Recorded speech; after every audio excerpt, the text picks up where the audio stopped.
Dynasty Mindset, Charlotte Fang, September 2nd, 2023. Everything you do today, every decision you make every day, reverberates infinitely in the immortal soul, persisting through all your descendants. The soul inherited from all your ancestors, who all watch over you, paying spiritual earned in their life to influence fortune in yours. If you choose to be a cringe and sinful loser today, you curse not just your life, but 1,000 lives, both before and after you.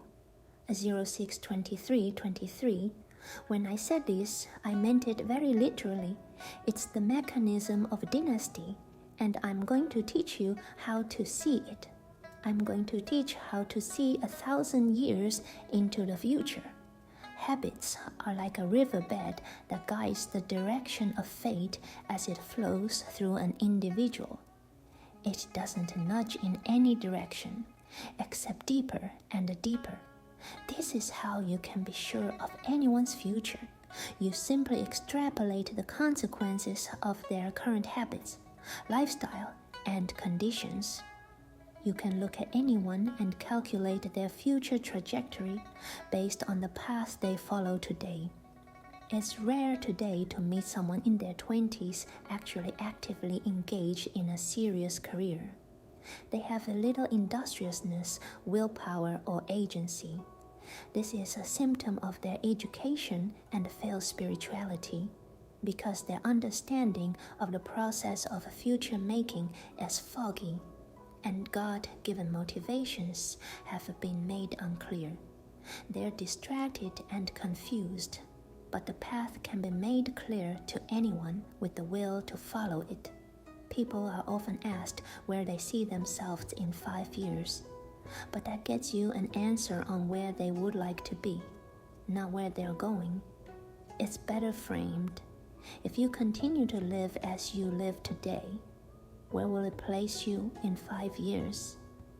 Your future is a condition of your current activities, and most often the unfortunate answer is in the exact same place. Our futures do change, but not slowly, suddenly. Everyone's future has inflection points. Interventions of fate come crashing down like a waterfall, and our future is permanently adjusted onto a new trajectory. You can extrapolate anyone's future trajectory from their current conditions, all the way up until their inflection points.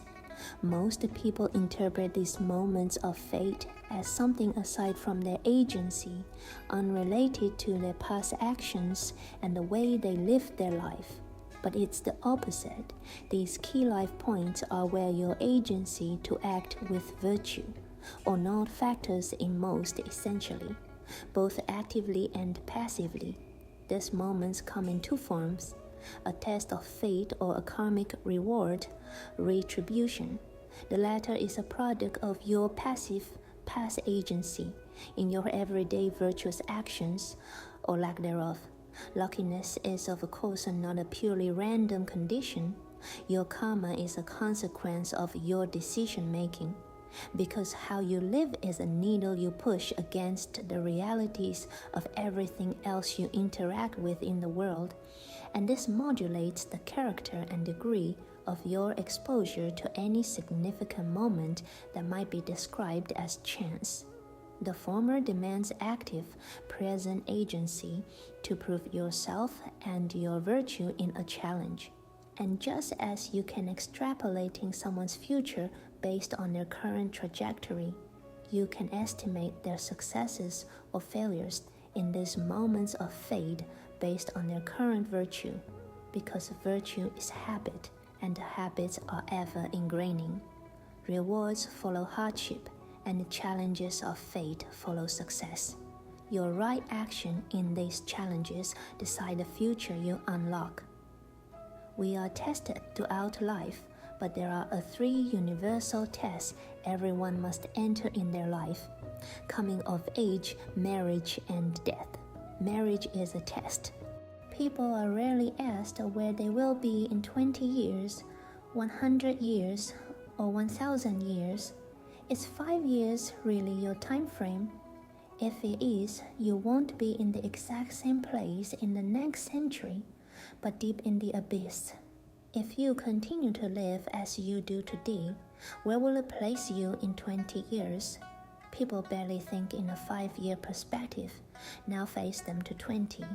The answer, for anyone well adjusted, is a spouse and the children.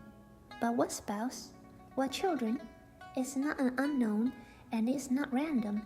Your children are a product of the spouse you select, and the spouse you select is a product of your actions and choices today. If you choose to be a cringe and a lazy loser today, you will get a spouse deserving of such tomorrow. If you choose to be sinful, spineless, and non-virtuous, you will get a spouse deserving of exactly such. This is what I mean when I say the reality of spirituality will hit you hard when you meet your children. The direct product of your selection as a direct product of your virtue and karma. If you continue to live as you do today, what spouse will you have? What house will you give them? What grade of a descendant will you produce? What spouse will your children obtain?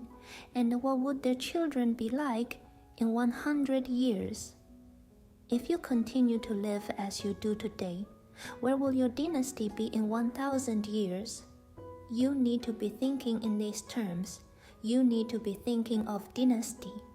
The recognition of life after death is the fundamental distinction that makes man superior to animal. Many exist today and can barely get over the hurdle of satiety distraction, like an overfed mouse in a lab cage. They fail even to achieve its basic biology. And now we treat it like an achievement when a peer simply enters a stable marriage. But it has never stopped there. The basis of nature is reproduction, but dynasty is reproduction extrapolated. Dynasty is life after death. You have to see beyond the present and into the future, because your soul is inherited and will be passed on. You exist here as a product of every decision made by each one of your ancestors, and every decision you make today will reverberate infinitely to the soul you pass on. The despondency of this age is due to losing track of the natural and obvious goal of dynasty. It is the only goal in which to orient yourself. It's the only immortality. People selected their partners for the most banal reasons. They vibe, they're sexually compatible, they just clicked. As a woman, you need to be thinking very seriously if the man can genuinely support and maintain a prosperous family for your children and your children's children. As a man, you need to be thinking very seriously if the woman can do the same in her role. You need to be thinking very seriously if they are oriented towards this realistic future in collaboration with you. Marriage is not a decision for life, it's 1,000 years. The moment of inception, your dynasty's next trajectory is permanently set. You need to spend everything you can to prepare yourself for that ultimate decision. You will always be able to find someone compatible. What about someone good? What about making yourself good enough for someone good? Before the test of marriage is the coming of age. For the masculine soul, men are born imperfect and rise to the challenge to be excellence. Forge stronger with challenge. Women are the opposite. They are born perfect and can only be damaged and battered over time. Thus, for men, coming of age is not inevitable, and many men reach adulthood while never experiencing it, remaining fundamentally immature.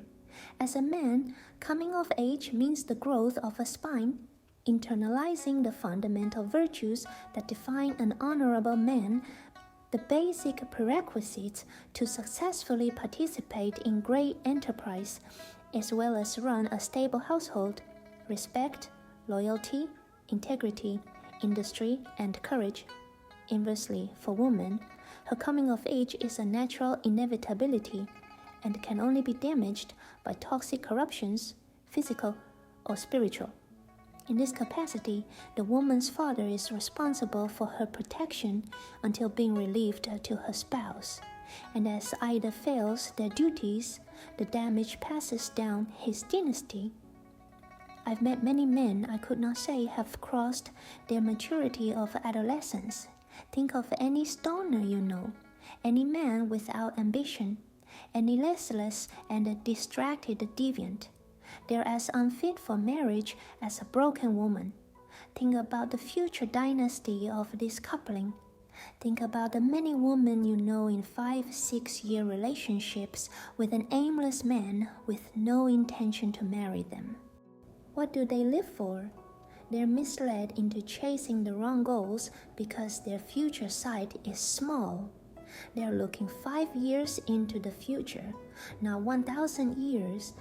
There is only one genuine point against which to orient every decision in your life: dynasty. There is only one correct answer to the question, what do you live for? You need to have a dynasty mindset.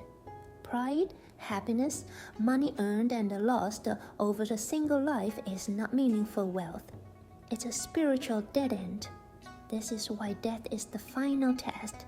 The completion of the cycle of maturity is the acceptance of death, and the conditions with which you leave the world behind are the fulfillment of your obligations to your ancestry and determine your descendants. Those who fear death at the time of death know they failed, and they enter the afterlife, if at all, with that feeble doom in their soul. Death is the final test, and is one that is meant to be overcome. Death is a challenge to determine your place beyond life, because life after death is in your descendants, and at death you know what future you have given them. Your ancestors watch over you, spending a currency earned in their lives to influence fortune in yours. This is true materially, biologically, and spiritually, in the wealth they pass on at death, in the biological choices made in spouse selection, and in the spiritual rearing they delivered unto you, the values delivered and the example they set.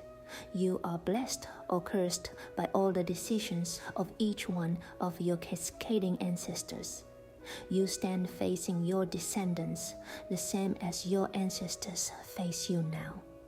The immortal soul you've inherited is a baton passed down from generation to generation, from forever before and into an infinite forevermore. Today it's in your hands. Don't fumble it.